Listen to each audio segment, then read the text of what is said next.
ईओसिनोफिलिक ईओसिनोफिलिक एसोफेजाइटिस। ईओसिनोफिलिक का मतलब क्या होगा? ईओसिनोफिलिक का मतलब क्या होगा कि आपका जो इसमें क्या होंगे? ईओसिनोफिल्स होंगे, ठीक है। इसमें क्या होंगे? ईओसिनोफिल्स होंगे।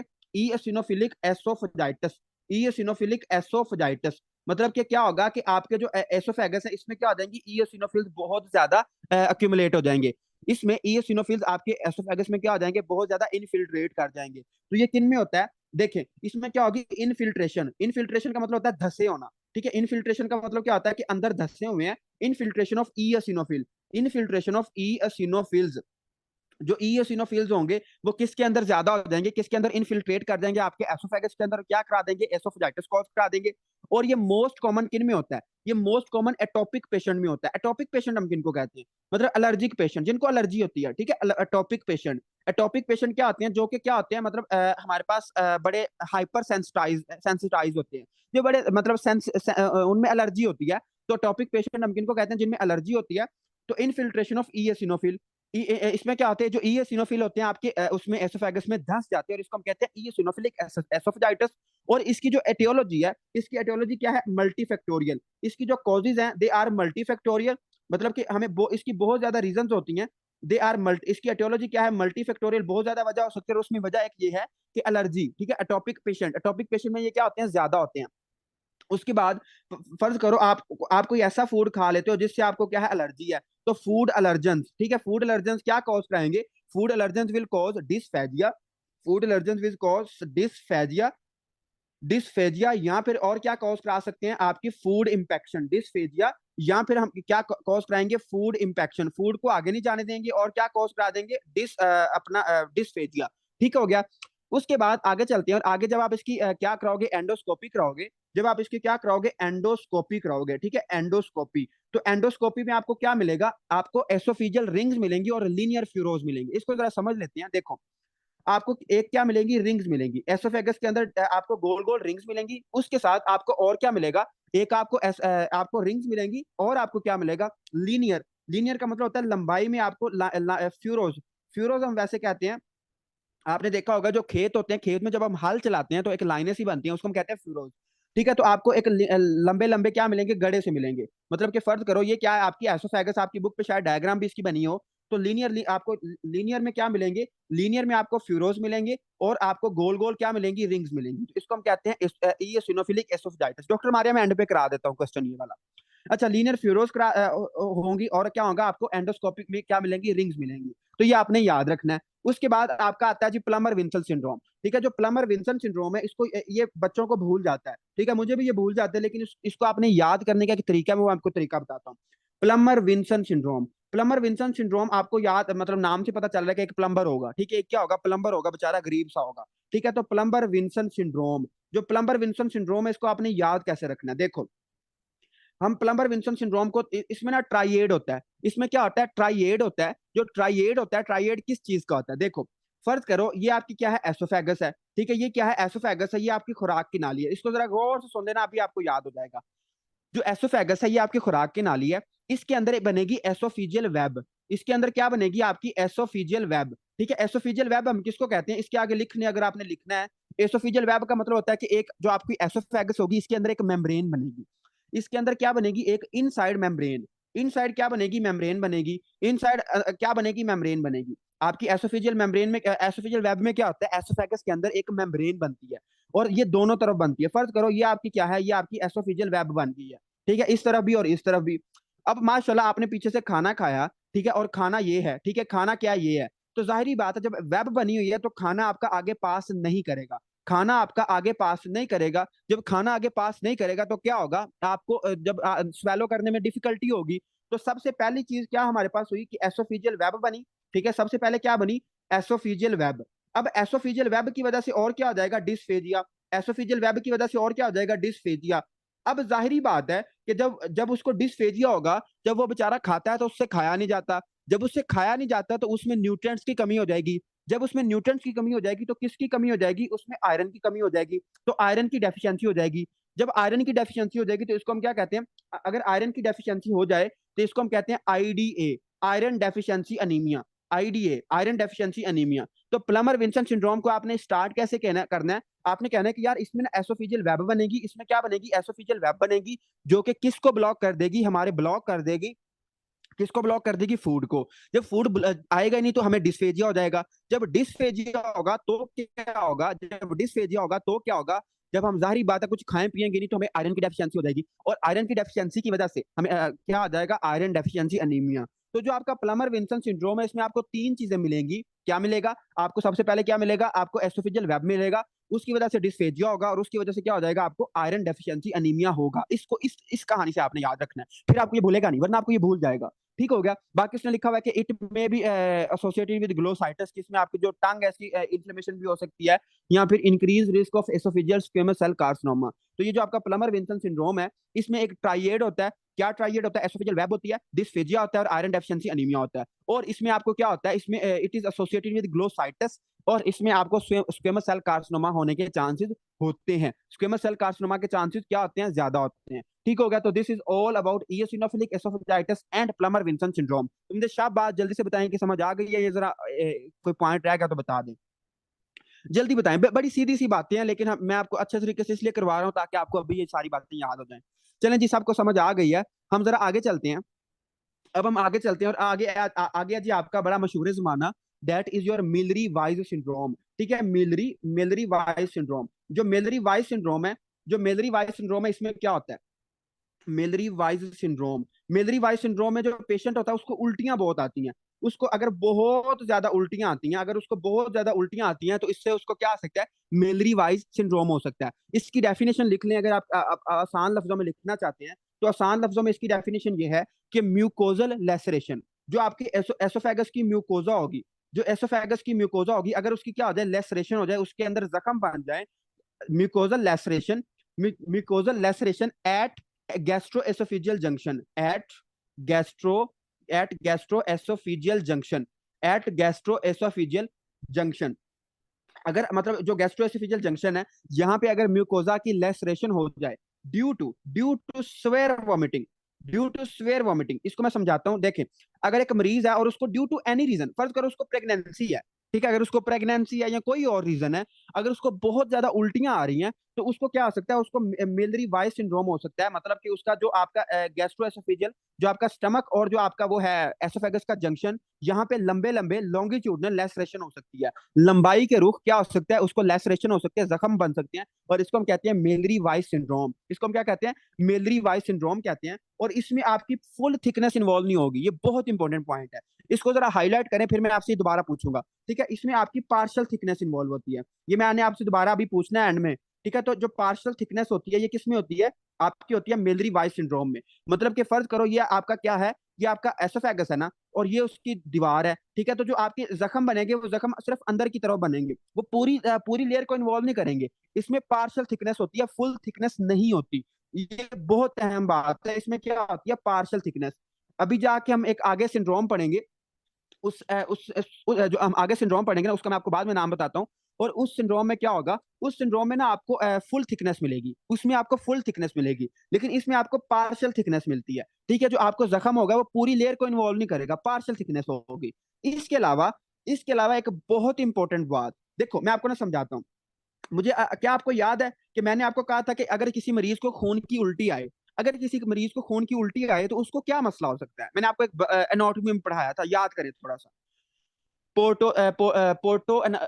था उसका नाम, पोर्टो सिस्टेमिक था वो। जी, सही बता रहे हैं आप, डॉक्टर खिजर और डॉक्टर दनान सही बता रहे हैं कि एक हमारे पास डिजीज होती है। मैंने आपको कहा था कि जब आपको खून की उल्टी आ जाए ना, तो और आपको पेन ना हो, मतलब आपको पेनलेस हेमेटोमेसिस हो, तो आपको ना एक मसला होता है। नहीं याद आ रहा, पोस्टो सिस्टेमिक शंट था शायद उसका, उस टॉपिक का नाम, मैंने आपको ये समझाया था। देखें, हमारे पास ना दो डिजीजेस होती हैं, तक मोस्टली ना हमारे पास दो तरह, जो उल्टी होती है, जो खून की उल्टी आती है, उसको हम कहते हैं हिमेट एमेसिस। हिमेट का मतलब होता है ब्लड, और एमेसिस का मतलब क्या होता है, उल्टी, वोमिटिंग, हिमेट एमेसिस। अब जो आपकी हिमेट एमेसिस है, ये बहुत इंपॉर्टेंट क्लिनिकल पॉइंट है, ये आपकी उसकी स्टेप 2 सीके में भी लिखा हुआ है। जो हिमेट एमेसिस है ना, ये दो तरह की हो सकती है। जो हिमेट एमेसिस है, ये दो तरह की हो सकती है, या तो ये पेनलेस होगी, या तो ये क्या होगी, पेनलेस होगी। मतलब जो मरीज होगा उसको खून की उल्टी तो आएगी, लेकिन उसको पेन कोई नहीं होगी। उसको खून की उल्टी तो आएगी, लेकिन उसको पेन नहीं होगी। या फिर ये क्या हो सकती है, पेनफुल भी हो सकती है। या फिर ये क्या हो सकती है, पेनफुल हो सकती है, और यहाँ क्या हो सकती है, पेनलेस हो सकती है। अब आपको कैसे पता चलेगा कि आया कि इस बंदे को पोर्टल हाइपरटेंशन है, या फिर इसको क्या है, या फिर इसको मिलरी वाइस सिंड्रोम है? तो अपने ये दिमागों पे छाप लें इसको, ये बड़ी इंपॉर्टेंट बात है कि जो पेनलेस हिमेटेमेसिस है, जो जिसमें आपको खून की उल्टी तो आए लेकिन आपको पेन ना हो, तो इसमें आपको होती है पोर्टल हाइपरटेंशन। पोर्टल हाइपरटेंशन, जो पोर्टल हाइपरटेंशन की वजह से आपको क्या हो जाता है, एसोफेजियल वेरिसिस, मतलब जो आपकी एसोफेगस की वेन्स है वो क्या कर जाती हैं, वो डायलेट कर जाती हैं। जब एसोफेगस की वेन्स डायलेट करती हैं तो क्या होता है, आपको खून की उल्टी आती है। लेकिन जो आपका आपका पेनफुल हेमेटोमेसिस है, पेनलेस हेमेटोमेसिस में आपने याद रखना है कि पोर्टल हाइपरटेंशन होती है। लेकिन अगर आपको दर्द भी बहुत शदीद हो रहा है और आपको खून की उल्टी भी आ रही है, तो आपको क्या है, आपको मिलरी वाइज सिंड्रोम है। आपको क्या है, मिलरी वाइज सिंड्रोम है। मिलरी वाइज सिंड्रोम है। तो जो मिलरी वाइज सिंड्रोम होता है, इसमें आपको क्या आती है, इसमें आपको पेनफुल खून की उल्टी आती है। और जो आपका पोर्टल हाइपरटेंशन है, जिसमें एसोफेजियल वेरिसिस भी हो जाती है, उसमें आपको पेनलेस हेमेटोमेसिस आती है। ये बहुत इंपॉर्टेंट डिफरेंशिएटिंग पॉइंट है, इसको आपने लाजमी याद रखना है। ठीक हो गया? तो आई होप कि आपको मेरी बात समझ आ गई है। उसके बाद उसने लिखा हुआ कि इसमें लोअर एब्डोमिनल बैक पेन भी होगी, और ये किन में होगा? ठीक है, ये जो आपका मिलरी वाइज सिंड्रोम है, ये किन लोगों में ज्यादा होगा? तो आपने अक्सर देखा होगा कि जो जो लोग शराब बहुत ज्यादा पीते हैं, अल्कोहल, अल्कोहल के बाद आपको वोमिटिंग होती है। ठीक है, अल्कोहल में क्या होती है, वोमिटिंग होती है। तो जो बहुत ज्यादा वोमिटिंग करते हैं, जो मतलब जो बहुत ज्यादा अल्कोहल पीते हैं, उनमें क्या होगा, इनमें दोनों में डेंजरस कौन सा है? जाहिर बात है, इनमें दोनों, ये दोनों डेंजरस हैं। मैं आपको एक बात बता दूं, अगर किसी मरीज को खून की उल्टी आ गई है तो वो फिर कलमे पढ़ना शुरू कर दे। ठीक है, मैं हॉस्पिटल में था और मेरे साथ एक ना सीनियर डॉक्टर थे, वो हमें बताते होते थे कि अगर किसी बंदे को खून की उल्टी आ गई है ना, तो उसके बहुत कम दिन रह गए हैं, मतलब वो बहुत जल्दी अल्लाह को प्यारा हो जाएगा। तो खून की उल्टी वैसे ही बहुत डेंजरस होती है, और ये दोनों डेंजरस हैं। लेकिन इसमें जो पोर्टल हाइपरटेंशन वाला, ये ज्यादा डेंजरस है। इसमें लिवर फेल हो जाता है, जिगर फेल हो जाता है बिल्कुल भी। ठीक हो गया? तो खून की उल्टी इज वेरी डेंजरस। खून की उल्टी के बाद बचना बहुत मुश्किल हो जाता है।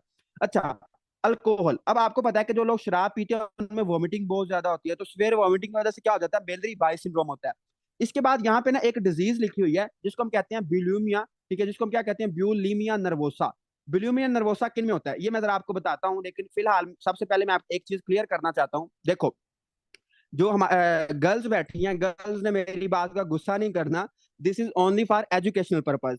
ठीक है, तो जो मैं आपको अभी एक बात बताऊंगा, मैं बिल्कुल जेंडर डिस्क्रिमिनेट नहीं करता, मेरे लिए दोनों जेंडर बराबर हैं। लेकिन सिर्फ समझाने के लिए मैं आपको एक कहानी सुनाता हूँ। देखो, जो बुलिमिया नर्वोसा होता है, इसमें क्या होता है, it is over eating disorder. It is over eating disorder. जो ड्रामेबाज खवातीन होती हैं, मतलब जो खवातीन होती है, काफी ड्रामेबाज होती हैं, आई एम रियली सॉरी। देखो, मैं फिर बता रहा हूँ कि मैं कोई किसी को हर्ट नहीं कर रहा, गुस्सा नहीं करना, वरना बाद में मुझे मैसेज आ रहा होता है कि सर आपने अच्छा नहीं किया, आप बहुत ज्यादा ये करते हैं और वो। तो मैं पहले क्लियर कर रहा हूँ कि this is only for educational purpose.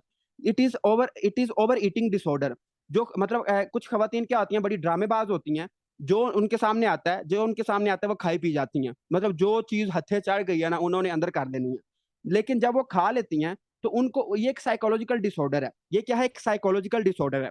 जब वो बहुत ज्यादा खा पी लेती हैं, तो अब उनको लगता है कि मैं तो बहुत मोटी हो जाऊंगी, क्योंकि ड्रामेबाज है ना थोड़ी सी। तो उनको जब वो बहुत ज्यादा खा पी लेती हैं, तो उनको ये लगता है कि यार अब मैं बहुत ज्यादा मोटी हो जाऊंगी। तो जब वो ओवर ईट कर लेती हैं, तो उसके बाद वो क्या करती हैं, या तो खुद वॉमिटिंग इंड्यूस कर लेती हैं, या उनको साइकोलॉजिकली उल्टियां आना शुरू हो जाती हैं।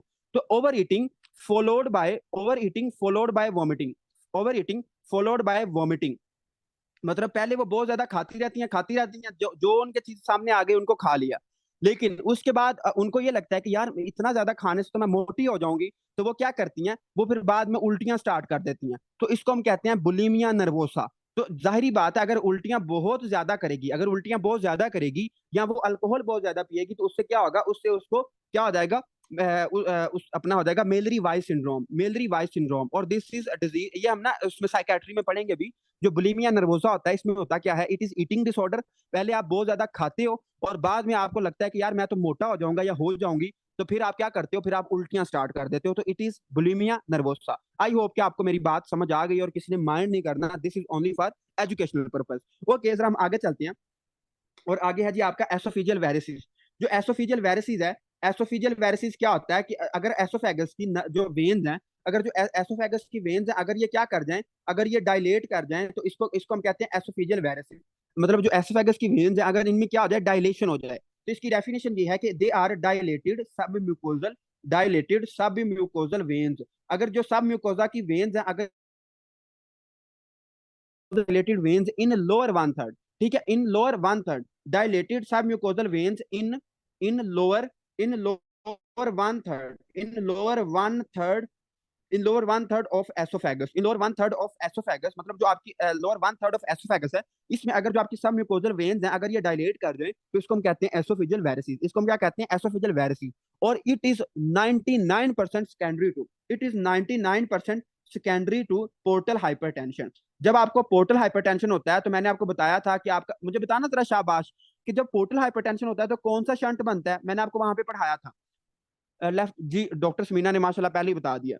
जब आपको पोर्टल हाइपरटेंशन होता है तो आपका कौन सा शंट होता है, ठीक है, आपको मतलब कहां पे एनास्टोमोज बनता है, बताना जरा। एजाइगस वेन, डॉक्टर काशिफ सोच लें जी। तो आप डॉक्टर काशिफ सही बता रहे हैं, लेकिन मुझे पूरा आंसर बताएं ना कि आपकी कौन सी मतलब जो होती है वेन वो किसके साथ करती है जी।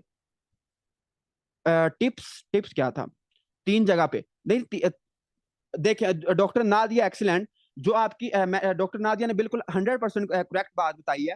जो लेफ्ट गैस्ट्रिक आर्टरी होती है, जो लेफ्ट गैस्ट्रिक आर्टरी होती है उसका एनास्टमोज हो जाता है, उसका एनास्टमोज हो जाता है, किसके साथ एनास्टमोज होता है, एसोफिजियल वेन के साथ, ठीक है, एसोफिजियल वेन के साथ, जिससे जो एसोफिजियल वेन होती है वो डायलेट कर जाती है और क्या आ जाता है आपको, एसोफिजियल वेरिसिस होता है, आपको खून की उल्टी आ जाती है।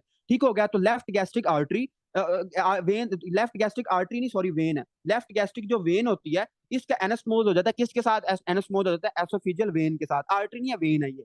ठीक हो गया, तो ये इसका आंसर है। अच्छा ये आपको समझ आ गई है। उसके बाद इसमें क्या होगा, इट इज कॉमन इन सिरोटिक्स, ठीक है, सिरोसिस हम आगे जाके पढ़ेंगे भी, लिवर सिरोसिस, लिवर सिरोसिस ये एक पूरा टॉपिक है और बड़ा इंपॉर्टेंट टॉपिक है, इसको हम आगे जाके पढ़ेंगे। जो जिगर होता है खराब हो जाता है, हम कहते हैं ना कि यार फलाने बंदे का जिगर ही फेल हो गया, तो ये क्या होता है, it is due to liver cirrhosis. ठीक है, लिवर सिरोसिस में क्या होता है, जिगर हमारा पूरा फारग हो जाता है। ठीक है, तो लिवर सिरोसिस में जाहिर बात है जब लिवर सिरोसिस होगी तो क्या होगा, पोर्टल हाइपरटेंशन होगी, पोर्टल हाइपरटेंशन होगी। उसके बाद उसने लिखा हुआ है कि may lead to life threatening haematemesis. जो ये जो आपका एसोफेजियल वेरिसिस होता है इसमें लाइफ थ्रेटनिंग, लाइफ थ्रेटनिंग मतलब इतनी ज्यादा उसको खून की उल्टियां आएंगी कि उसकी मौत भी हो सकती है। लाइफ थ्रेटनिंग क्या हो सकती है, हिमेट एमेसिस, उसको लाइफ थ्रेटनिंग क्या हो सकती है, हिमेट एमेसिस हो सकती है। तो ये आपने याद रखना है। उसके बाद जरा हम आगे चलते हैं और आगे है जी आपका distal oesophageal spasm, distal oesophageal spasm, distal oesophageal spasm. मुझे बता दें समझ आ रही है, ये ओवरफ्लो तो नहीं कर रहे, बताएं समझ आ रही है, आसान है ना बिल्कुल आज का टॉपिक। चलें जी, बेस्ट समझ आ रही है, ओके अच्छी बात है। डिस्टल एसोफिजियल स्पाज्म, डिस्ट देखो जो पुराना एडिशन है, पुराने एडिशन में इस टॉपिक का नाम लिखा हुआ है डिफ्यूज एसोफिजियल स्पाज्म। डिफ्यूज का मतलब होता है सारा, इन मतलब सारी जो सारी एसोफेगस है। लेकिन बाद में जब इसके ऊपर रिसर्च हुई तो हमें पता चला कि डिस्टल एसोफिजियल स्पाज्म, जो डिस्टल एसोफेगस होती है उसका स्पाज्म ज्यादा कॉमन होता है। जो आपकी डिस्टल एसोफेगस होती है उसका स्पाज्म क्या होता है, ज्यादा कॉमन होता है। डॉक्टर मुस्तफा ने पूछा था जो अल्कोहल होती है ये आपकी वो वॉमिटिंग क्यों कॉज कराती है, इसका मुझे एग्जैक्ट आइडिया नहीं पता, लेकिन मुझे इतना पता है कि जो अल्कोहल होती है ना आपकी, ये सीएनएस के ऊपर इफेक्ट करती है और आपका जो वॉमिटिंग सेंटर है उसको बढ़ा देती है, उसकी एक्टिविटी को बढ़ा देती है, जिससे आपको वॉमिटिंग आती है। तो जो अल्कोहल होती है इससे वॉमिटिंग बहुत ज्यादा होती है, अल्कोहल से वॉमिटिंग बहुत ज्यादा होती है, और जब वॉमिटिंग ज्यादा होगी तो आपको मिलरी वाइस सिंड्रोम होगा। ठीक हो गया, अच्छा हम आगे चलते हैं। डिस्टल एसोफिजियल स्पाज्म, इसको हम इसके जो पुराने एडिशन है इसमें लिखा हुआ है डिफ्यूज एसोफिजियल स्पाज्म के नाम से। इसमें होता क्या है, स्पोन्टेनियस, ठीक है, स्पोन्टेनियस का मतलब क्या होगा, खुद ब खुद, spontaneous, spontaneous non peristaltic, spontaneous non peristaltic, peristaltic. ठीक है, इसमें क्या होगा, नॉन पैरास्टाल्टिक मतलब कि अनकोऑर्डिनेटेड कॉन्ट्रैक्शन होगी। इसमें क्या होगा, आपकी non peristaltic contraction of oesophagus. देखो एसोफेगस की कॉन्ट्रैक्शन, एसोफेगस की जब कॉन्ट्रैक्शन होती है तो उसको हम कहते हैं पैरास्टाल्सिस। लेकिन अगर नॉन पैरास्टाल्टिक कॉन्ट्रैक्शन हो, फर्ज करो कि ये आपकी क्या है, एसोफेगस है, ठीक है, और जो आपका ऊपर वाली क्या है, प्रोक्सिमल, और ये क्या है, डिस्टल है। तो यहां करके अगर इसकी कॉन्ट्रैक्शन होती है, अगर जो इसका डिस्टल पार्ट है उसकी कॉन्ट्रैक्शन होती है तो इसको हम कहते हैं डिस्टल एसोफिजियल स्पाज्म। स्पाज्म का मतलब ही कॉन्ट्रैक्शन होता है। ठीक है, तो contraction of oesophagus with normal LES pressure, इसमें जो आपका लोअर एसोफेजियल स्फिंक्टर है उसका प्रेशर आपको नॉर्मल मिलेगा, इसका प्रेशर आपको मैनोमीटरी पे क्या मिलेगा, नॉर्मल मिलेगा। देखो मैं आपको इसको ना आसान करके बताता हूँ। देखो फर्ज करो आपकी ये क्या है, एसोफेगस है, ठीक है, और नीचे उसका क्या है, एलईएस है, ये क्या है, एलईएस है। अब यहां करके, ठीक है, यहां करके ये जो मैंने आपका ये एरो बनाए हैं, यहां करके क्या होता है, स्पाज्म होता है, कॉन्ट्रैक्शन होती है, किसकी, आपकी एसोफेगस की। और जो आपका एलईएस है, जो लोअर एसोफेजियल स्फिंक्टर है, ये नॉर्मल है, ठीक है, इसमें प्रेशर नॉर्मल रहता है, तो इसको हम कहते हैं डिस्टल एसोफेजियल स्पाज्म। इसमें क्या होगा, डिस्टल एसोफेजियल स्पाज्म होगा। अब जाहिरी बात है कि जो आपकी ये वाली है डिस्टल एसोफेगस, ये तो कॉन्ट्रैक्ट हुई पड़ी है। तो जब आप खाना खाओगे तो उसमें क्या होगा, डिफिकल्टी इन स्वेलिंग होगी। जब आप खाना खाओगे तो आपको क्या होगा, डिस्फेजिया। जब आप खाना खाओगे तो आपको क्या होगा, डिस्फेजिया होगा। तो डिस्फेजिया का मतलब क्या होता है, difficulty in swelling, difficulty in swallowing. ठीक है, तो डिस्फेजिया का मतलब क्या होता है, डिफिकल्टी इन स्वेलिंग। मतलब जब आप खाना खाओगे तो आपको क्या होगी, डिफिकल्टी होगी। तो इसमें क्या होगा, आपको लोअर एसोफ जो आपका डिस्टल एसोफेगस है, इसमें क्या होगा, आपको स्पाज मिलेगा। इसमें क्या मिलेगा, आपको स्पाज मिलेगा। और इसमें हमें एक इंपॉर्टेंट फाइंडिंग मिलती है, दैट इज योर डिस्फेजिया। और जो मरीज होगा उसको एंजाइना लाइक सिम्टम होंगे। अच्छा, आपको पता है जो एंजाइना का पेन होता है कितना शदीद होता है, एंजाइना लाइक सिम्टम। मैंने एक जगह पे पढ़ा था कि जो आपका एंजाइना का पेन होता है ये इतना शदीद होता है कि जो मरीज होता है वो ये कहता है कि जैसे हाथी होता है ना, एक हाथी। और मरीज आपको कहेगा कि जैसे हाथी ने अपना पाँव मेरी चेस्ट के ऊपर रखा हुआ है, इतना शदीद ये पेन होता है एंजाइना का। आप ना अक्सर बुक्स में पढ़ोगे भी ये कि जो मरीज होता है उसको इस तरह फील होता है कि किसी हाथी ने अपना पाँव उसकी चेस्ट पे रख दिया, इतना शदीद एंजाइना का पेन होता है। तो इसमें भी आपको क्या मिलेंगे, एंजाइना लाइक सिम्टम्स मिलेंगे। और इसके साथ क्या मिलेगा, आपको डिस्फेजिया मिलेगा। और क्या मिलेगा, डिस्फेजिया मिलेगा। और जब आप उसको बैरियम स्वेलो कराओगे, जब आप उसको ये बैरियम स्वेलो कराओगे तो उसमें क्या होगा, जब आप उसमें बैरियम स्वेलो कराओगे तो उसमें आपको एक फाइंडिंग मिलेगी, कॉर्क स्क्रू। ठीक है, cork screw finding. Cork screw finding किस तरह होती है, आपकी बुक पे भी बनी हुई है। मतलब यहाँ करके आपकी जो एसोफेगस होगी पीछे करके उसमें आपको डायलेटेड मिलेगी। लेकिन उसके बाद आपको जो एसोफेगस होगी वो कुछ इस तरह की मिलेगी। तो इसको हम कहते हैं कॉर्क स्क्रू। तो कॉर्क स्क्रू फाइंडिंग मिलेगी, कॉर्क स्क्रू एसोफेगस मिलेगी। और आप इसका डायग्नोज कैसे करोगे, मैनोमेट्री। आप मैनोमेट्री से इसका क्या करोगे, डायग्नोज करोगे। मैनोमेट्री से आपको पता चल जाएगा कि जो इसकी डिस्टल एसोफेगस है उसमें क्या है, उसमें प्रॉब्लम है। अब आप कहते हो कि यार हम इसको ट्रीट कैसे करें। तो जाहिर बात है, अगर आपके स्मूथ मसल क्या हुए पड़े हैं, कॉन्ट्रैक्ट हुए पड़े हैं, तो आप उनको रिलैक्स करने के लिए क्या दोगे, आप उनको रिलैक्स करने के लिए दोगे नाइट्रेट्स। ठीक है, नाइट्रेट्स जिसमें नाइट्रोग्लिसरीन, मतलब ये सारी चीजें आती हैं जो कि नाइट्रोजन ऑक्साइड के लेवल को बढ़ाती हैं। तो आप उसमें क्या दोगे, नाइट्रेट्स दोगे। और उसमें आप क्या दे सकते हो, सीसीबी, कैल्शियम चैनल ब्लॉकर। आप उसमें क्या दे सकते हो, कैल्शियम चैनल ब्लॉकर, मतलब निफिडिपिन, निकार्डिपिन, ये सारी चीजें आप दे सकते हो। ठीक है, तो इससे क्या होगा, स्मूथ मसल कॉन्ट्रैक्ट वो आपके रिलैक्स कर देंगे और क्या होगा, आपका मसला बिल्कुल ठीक हो जाएगा। डॉक्टर मारिया, ये जो कॉर्क स्क्रू होता है ना, कॉर्क स्क्रू, ये एक इंस्ट्रूमेंट का नाम है। आप इंटरनेट से देख सकते हो। अभी मैंने इसकी पिक्चर निकाली थी लेकिन वो मुझे लगता है सेव नहीं हुई गैलरी में, तो इसलिए मैं अभी दिखा नहीं सकता आपको इसकी पिक्चर। इसकी पिक्चर इस तरह होती है, देखो। ये ना मतलब ऊपर जो आपकी एसोफेगस होगी ना, ऊपर से मतलब जाहिर बात है जो प्रोक्सिमल एसोफेगस है वो नॉर्मल है। तो प्रोक्सिमल एसोफेगस आपको नॉर्मल शेप में मिलेगा। लेकिन जो आपका डिस्टल एसोफेगस होगा वो क्या होगा, वो कॉर्क, इसके मतलब स्प्रिंग की तरह होगा, क्योंकि वो उसकी कंट्रैक्शन ही पड़ी है। तो जब आप बैरियम स्वेलो करोगे तो आपको एक फाइंडिंग मिलेगी जिसको हम कहते हैं कॉर्क स्क्रू फाइंडिंग। मुझे पिक्चर मिली ना तो मैं आपको ग्रुप में शेयर कर दूंगा, आपको फिर समझ आ जाएगी इसकी। ठीक हो गया, हम जरा आगे चलते हैं। और आगे है जी आपका scleroderma oesophageal dysmotility. Scleroderma scleroderma scleroderma oesophageal dysmotility. ठीक है, एसोफेजियल डिसमोटिलिटी मतलब कि स्क्लेरोडर्मा एसोफेजियल डिसमोटिलिटी, इसमें क्या चीजें आपने देखनी है। इसमें आपको एक सिंड्रोम होता है, उस सिंड्रोम को जरा हम पहले पढ़ लेते हैं। उसको हम कहते हैं क्रस्ट सिंड्रोम, बल्कि उसको हम बाद में पढ़ते हैं। पहले हम इसको पढ़ते हैं कि इसमें होता क्या है, जो आपके एसोफेजियल, ठीक है, जो एसोफेगस के स्मूथ मसल है, oesophageal smooth muscle, oesophageal smooth muscle की क्या हो जाएगी, एट्रोफी हो जाएगी। एसोफेजियल स्मूथ मसल की क्या हो जाएगी, एट्रोफी। जब स्मूथ मसल की एट्रोफी हो जाएगी तो क्या होगा, जो आपका एलईएस है, जो आपका एलईएस का प्रेशर है वो कम हो जाएगा। जाहिर बात है, जो लोअर एसोफेजियल स्फिंक्टर है वो कॉन्ट्रैक्ट हुआ था तो उसने प्रेशर बनाया था। जब आपके स्मूथ मसल ही नहीं रहे, जब आपके स्मूथ मसल की एट्रोफी हो गई है तो एलईएस का प्रेशर क्या हो जाएगा, कम हो जाएगा। जब एलईएस का प्रेशर कम हो जाएगा तो जाहिर बात है, जब एलईएस का प्रेशर कम होगा तो क्या होगा, डिस डिस का मतलब होता है अब नॉर्मल, और मोटिलिटी का मतलब क्या होता है, मोटिलिटी। तो जो एसोफेगस या एलईएस है उसकी क्या हो जाएगी, डिस मोटिलिटी। दोबारा सुने, जो एसोफेगस की स्मूथ मसल है उनकी होगी एट्रोफी।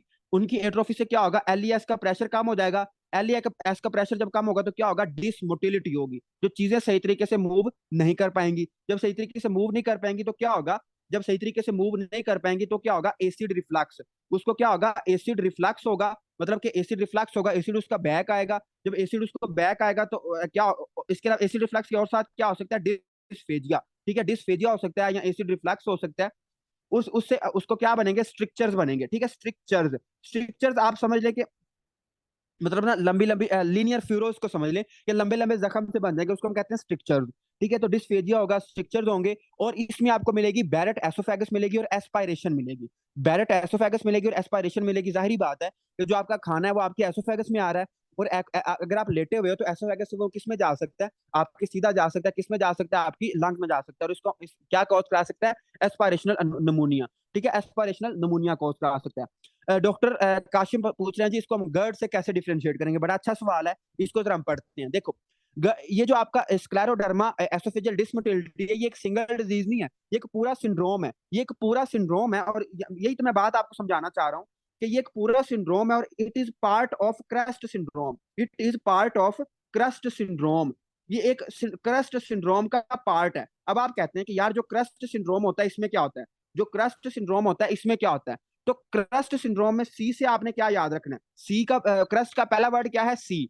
तो इसमें आपको कैल्शियम डिपॉजिट्स मिलेंगे।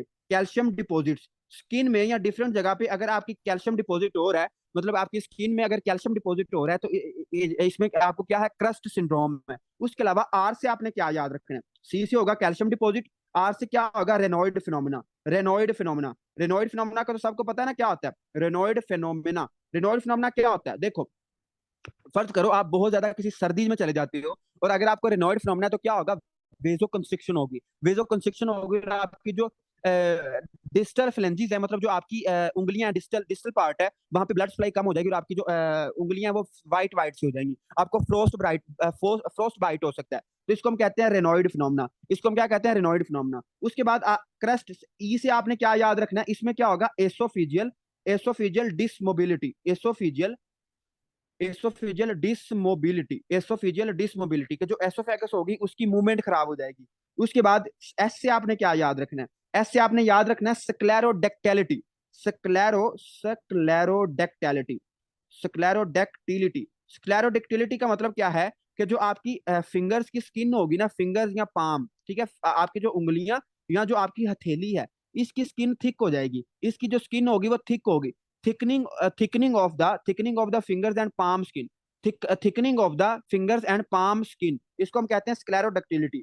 और टी से आपने क्या याद रखना है, टेलेंजेक्टेजिया। टेलेंजेक्टेजिया टेलेंजेक्टेजिया का मतलब क्या होता है, टेलेंजेक्टेजिया हमने सीवीएस में पढ़ा था। इसमें क्या आता है कि अगर आपकी कैपिलरीज डायलेट कर दें, अगर आपकी कैपिलरीज डायलेट कर जाएं तो आपको ना डिफरेंट जगह पे आपको लाल लाल निशान दिखाई दे रहे होते हैं। डिफरेंट जगह पे आपको लाल लाल निशान दिखाई दे रहे होते हैं, और इसको हम कहते हैं टेलेंजेक्टेजिया। और टेलेंजेक्टेजिया क्यों होता है, it is due to dilation of capillaries. It is due to dilation of capillaries it is due to dilation of capillaries. ठीक है, तो this is your CREST syndrome. और जो आपका ये हमने डिजीज पढ़ी है, it is part of scleroderma. मतलब इसका ये एक पार्ट है। जो आपका क्रस्ट सिंड्रोम होता है इसमें बहुत ज्यादा मसले होते हैं, लेकिन उसमें एक मसला क्या होता है कि जो आपके स्मूथ मसल है उसकी ए ट्रॉफी भी हो जाती है। स्मूथ मसल की क्या आ जाती है, ए ट्रॉफी भी हो जाती है। ठीक हो गया, तो इसको हम कहते हैं क्रस्ट सिंड्रोम। इसको हम क्या कहते हैं, क्रस्ट सिंड्रोम कहते हैं। और जो आपका टेलेंजेक्टेजिया, इसमें कैपिलरीज की डायलेशन हो जाती है, और आपको ना लाल लाल निशान मिलते हैं। ठीक है, आपको लाल लाल निशान मिलते हैं। अच्छा, एक स्टूडेंट ने पूछा रेनॉल्ड फिनोमेना क्या होता है। देखो मैं आपको बताता हूँ। फर्ज करो ये आपका क्या है, उंगलियां, ठीक है, ये क्या है, आपकी उंगलियां है फर्ज करो, और ये आपका हाथ शरीफ है, और इसकी ब्लड सप्लाई है। ठीक है, ये इसमें ब्लड वेसल्स जा रही हैं। अब आपको पता है हमने उसमें सीवीएस में भी पढ़ा था कि जो सीवीएस उस सीवीएस में कह रहा हूँ, रेस्पिरेटरी में पढ़ा था कि जब मतलब हमारी बॉडी का टेम्परेचर बहुत ठंडा हो जाता है, हमें जब बहुत ज्यादा ठंड लगती है, आपने देखा होगा जब आपको ठंड लगती है तो आप बहुत पीले पड़ जाते हो। पीले क्यों पड़ जाते हो, क्योंकि जब क्या होता है, जब हमारा टेम्परेचर कम होता है बॉडी का, तो क्या होती है, वेजो कंस्ट्रिक्शन होती है। क्या होती है, वेजो कंस्ट्रिक्शन होती है। अब होता क्या है कि जो रेनॉइड फिनोमेना होता है इसमें ऑलरेडी जो पेशेंट होता है बहुत ज्यादा सेंसिटिव होता है। अब होता क्या है कि थोड़ा सा टेम्परेचर गिरता नहीं है, थोड़ा सा टेम्परेचर गिरता है तो क्या होता है, वेजो कंस्ट्रिक्शन होती है। जब वेजो कंस्ट्रिक्शन होती है तो क्या होता है, आपका जो ब्लड फ्लो है वो कम हो जाता है। जो आपकी फिंगर्स हैं उनकी ब्लड सप्लाई क्या हो जाती है, कम हो जाती है। जब ब्लड सप्लाई कम हो जाती है तो जो आपकी डिस्टल फ्लेंजिस है, ठीक है, ये वाली, ठीक है, जो आखिरी आखिरी आपके फ्लेंजिस हैं, इन इन जाहिर बात है ये बेचारे पहले ही एंड पे आ रहे हैं, और इनमें और ज्यादा मसला हो जाएगा। आपको थोड़ी सी ठंड लगी नहीं, वेजो कंस्ट्रिक्शन हुई, वेजो कंस्ट्रिक्शन से क्या हुआ, ब्लड सप्लाई कम हो गई। जब ब्लड सप्लाई कम हुई तो आपकी जो डिस्टल फ्लेंजेस हैं ये वाइट पड़ जाती हैं। ये वाइट पड़ जाती हैं, और अगर आप इनको ठीक नहीं करोगे तो इनकी नेक्रोसिस भी हो सकती है। तो इसको हम कहते हैं रेनॉइड फिनोमेना। इसको हम क्या कहते हैं? रेनॉइड फिनोमेना कहते हैं। और अगर हम इसको फिर भी ठीक नहीं करें तो डॉक्टर काशिफ हमें बता रहे हैं कि इसमें क्लबिंग भी हो जाती है। इसमें हमें क्या हो जाता है? क्लबिंग। क्लबिंग ऑफ नेल्स क्या होता है कि जो आपका नेल होता है वो आपका ऊपर को तरफ उठ जाता है। ठीक है, जो नेल होता है, फर्ज करो ये एक नॉर्मल नेल है, तो जो क्लबिंग में क्या होता है, जो आपका नेल होता है वो ऊपर की तरफ उठ जाता है, नेल ऊपर की तरफ क्लब शेप बनाया होता है, तो इसको हम कहते हैं क्लबिंग ऑफ नेल्स। इसको हम क्या कहते हैं? क्लबिंग ऑफ नेल्स कहते हैं। ठीक हो गया? तो this is about scleroderma oesophageal dysmotility, और that is part of CREST syndrome. CREST syndrome में आपको ये सारी चीजें मिलेंगी। उसके बाद जरा हम आगे चलते हैं। मुझे पता है टाइम हो गया है, लेकिन कल हमारी क्लास मिस हो गई थी इंटरनेट की वजह से, तो कल की कसर जरा हम आज पूरी करते हैं। तो 15 मिनट और मुझे बर्दाश्त करें, ठीक है? तो 15 मिनट जरा बर्दाश्त करें, फिर आपकी जान छूटेगी। तो आगे है जी आपका एसोफिजियल परफोरेशन। एसोफिजियल परफोरेशन कि अगर आपका जो एसोफेगस है इसमें क्या हो जाए, कल पढ़ लेंगे। अब मुझे बता, रोना नहीं है, देखिए मुझे बताएं। तो यार चले 5 मिनट, 5 मिनट तो बता दें, 5 मिनट, 5 मिनट, 5 मिनट। अच्छा, एसोफिजियल परफोरेशन इसको खत्म करने फिर हम कल पढ़ लेंगे, ठीक है? एसोफिजियल परफोरेशन, जो एसोफेगस है इसमें अगर सुराख हो जाए तो इसको हम कहते हैं एसोफिजियल परफोरेशन। इसको हम क्या कहते हैं? एसोफिजियल परफोरेशन। अब जो एसोफिजियल परफोरेशन है इसके दो रीजन हो सकते हैं। इसके क्या हो सकते हैं? दो रीजन। एक होता है एट्रोजेनिक। एट्रोजेनिक हम किसको कहते हैं? कि अगर हमारी अपनी गफलत से हो, अगर किसी हॉस्पिटल मतलब किसी डॉक्टर की या नर्स की गफलत से हो, तो इसको हम कहते हैं एट्रोजेनिक। और नॉन एट्रोजेनिक क्या होगा? कि अगर किसी और रीजन से हो। नॉन एट्रोजेनिक भी हो सकता है या फिर एट्रोजेनिक भी हो सकता है। ठीक है, एट्रोजेनिक भी हो सकता है और नॉन एट्रोजेनिक भी हो सकता है। जो एट्रोजेनिक होता है, मतलब हम माशाल्लाह बड़े हीरो बने और हमने कोई एसोफिजियल इंस्ट्रूमेंट पास किया। हमने एसोफिजियल इंस्ट्रूमेंट पास किया, और उससे क्या हुआ? जब हमने एसोफिजियल इंस्ट्रूमेंट पास किया तो उससे क्या हुआ? हमने जो उसकी एसोफेगस थी उसको रप्चर कर दिया। तो एट्रोजेनिक में क्या आता है? एसोफिजियल इंस्ट्रूमेंटेशन। जो एट्रोजेनिक है, जो हॉस्पिटल में होता है परफोरेशन, उससे क्या आता है? एसोफिजियल इंस्ट्रूमेंटेशन। लेकिन जो नॉन एट्रोजेनिक होता है, जो आपका नॉन एट्रोजेनिक होता है, इसमें क्या होता है? ये स्पॉन्टेनियस रप्चर हो जाता है, ये खुद ब खुद ही रप्चर हो जाता है, मतलब इसकी हमें वजह कहीं नहीं पता। स्पॉन्टेनियस रप्चर हो सकता है, स्पॉन्टेनियस रप्चर हो सकता है, या फिर आपने कोई बाहर से चीज खा ली है, मतलब आपने कोई वॉशरूम का तेजाब पी लिया है, या आपने कोई और चीज खा ली है, तो उससे भी क्या हो सकता है? फॉरेन बॉडी से भी, मतलब आपने कोई तीखी चीज खा ली है तो उससे भी क्या हो सकता है? आपकी ओसोफेगस फट सकती है, और इसको हम कहते हैं एसोफिजियल परफोरेशन। इसको हम क्या कहते हैं? एसोफिजियल परफोरेशन कहते हैं। उसके अलावा ट्रॉमा की वजह से हो सकता है, ट्रॉमा की वजह से, या फिर मलिग्नेंसी की वजह से। ट्रॉमा या फिर मलिग्नेंसी की वजह से हो सकता है। ठीक है, और इसकी आपको बहुत इंपॉर्टेंट प्रेजेंटेशन क्या मिलेगी? इसकी आपको जो प्रेजेंटेशन मिलेगी, प्रेजेंटेशन आपको क्या मिलेगी? Air in the मीडियस्टिनम। Air in the मीडियस्टिनम, जो आपका मीडियस्टिनम है, जो आपकी खाली जगह है दो लंग्स के दरमियान, उसमें आपको क्या मिलेगी? उसमें आपको एयर मिलेगी। तो एयर इन मीडियस्टिनम, और इसको हम कहते हैं न्यूमो। न्यूमो का मतलब क्या होता है? मैंने आपको रेस्पिरेटरी सिस्टम में पढ़ाया भी था। न्यूमो का मतलब होता है एयर, और न्यूमो मीडियस्टिनम, इसमें बहुत इंपॉर्टेंट फाइंडिंग हमें मिलती है, न्यूमो मीडियास्टीनम। ठीक है, न्यूमो मीडियास्टीनम हमें मिलती है। ओके, बाकी इसमें लिखा हुआ है कि इसमें जो साइंस है include crepitus in the neck region. जो आपको नेक होगी उसमें आपको क्रेपिटस फील होगा। ठीक है, क्रेपिटस, क्रेपिटस एक साउंड का नाम है। और चेस्ट वाल और नेक रीजन में आपको क्रेपिटस फील होगा। ठीक है, ये आपने याद रखनी है। और उसके बाद एक सिंड्रोम है, that is your bore heave syndrome. उसके बाद हम क्लास एंड करते हैं, बोर हीव सिंड्रोम। अब मुझे शाबाश, पहले तो आप ये बताएं ना कि फिर आपको छुट्टी करने का तो बहुत शौक है। मुझे ये बताएं, जो बोर हीव साउंड होती है, जो एक हमने ना पीछे एक डिजीज पढ़ी है जिसमें पार्शियल थिकनेस इन्वॉल्व होती है। जख्म बनता है लेकिन वो फुल थिकनेस को इन्वॉल्व नहीं करता।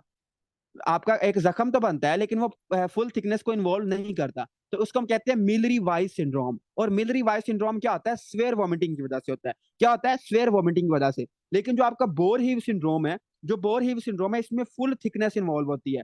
इसमें क्या होती है? फुल थिकनेस इन्वॉल्व होती है। फुल थिकनेस इन्वॉल्व होती है। अब जब फुल थिकनेस इन्वॉल्व होगी तो मतलब इसमें आपने याद रखना है कि फर्ज करो ये क्या है? आपकी एसोफेगस है, और एसोफेगस फट गई है। ठीक है, एसोफेगस में क्या हो गया? सुराख हो गया है। तो इसको हम कहते हैं बोर हीव सिंड्रोम। इसको हम क्या कहते हैं? बोर हीव सिंड्रोम कहते हैं। और ये क्या होती है? फुल थिकनेस इन्वॉल्व होती है। फुल थिकनेस जब इन्वॉल्व हो तो इसको हम कहते हैं ट्रांसम्यूरल। जब फुल थिकनेस इन्वॉल्व हो तो इसको हम कहते हैं ट्रांसम्यूरल। ट्रांसम्यूरल इन्वॉल्वमेंट है। तो इसमें क्या होगा? इसमें जो पूरी की पूरी लेयर है उसमें क्या आ जाएगा? सुराख हो जाएगा। उसको हम कहते हैं बोर हीव सिंड्रोम कहते हैं। यूजली डिस्टल एसोफेजियल रप्चर और वायलेंट रैचिंग। वायलेंट रैचिंग क्या होता है? कि वायलेंट रैचिंग ये होता है कि मतलब आप ना जो आपकी एसोफेगस है इसमें बहुत ज्यादा प्रेशर डालो, इसमें कोई बहुत ज्यादा शदीद किस्म का प्रेशर डालो, तो इसको हम कहते हैं वायलेंट रैचिंग। जब आप एसोफेगस में बहुत ज्यादा कोई प्रेशर डालोगे, मतलब आप उल्टी करना चाह रहे हो, आप उल्टी करना चाह रहे हो लेकिन वो उल्टी आपको आ नहीं रही, या फिर आप बहुत कोई फोर्सफुली कोई चीज स्वेलो करते हो, तो इसको हम कहते हैं रैचिंग। ठीक है, यहाँ मतलब देखो, आप फोर्सफुल वॉमिटिंग करते हो, ठीक है, आप क्या करते हो, फोर्सफुल फोर्सफुल इमेसिस करते हो, फोर्सफुल वॉमिटिंग करते हो, तो जो आपकी एसोफेगस है इसमें अगर प्रेशर ज्यादा हो जाता है, तो जाहिर बात है अगर एसोफेगस में प्रेशर ज्यादा होता है, अब मतलब आपका मुंह बंद है, आपको उल्टी आ नहीं रही, लेकिन आप बहुत ज्यादा जोर लगाते हो, आप एसोफेगस पे प्रेशर डालते हो, तो उससे क्या हो सकता है कि उससे आपको बोरहीव सिंड्रोम हो सकता है, आपकी जो एसोफेगस है उसमें सुराख हो सकता है, और इसको हम कहते हैं बोरहीव सिंड्रोम, और it is due to violent retching. इसमें क्या होता है, वायलेंट रैचिंग होती है, इसमें क्या होता है जी, वायलेंट रैचिंग होती है। ठीक हो गया। तो अब जरा मुझे शाबाश बताएं कि आपको उसके एसोफेगस के सारे क्लियर हो गए हैं, कोई मसला तो नहीं रह गया।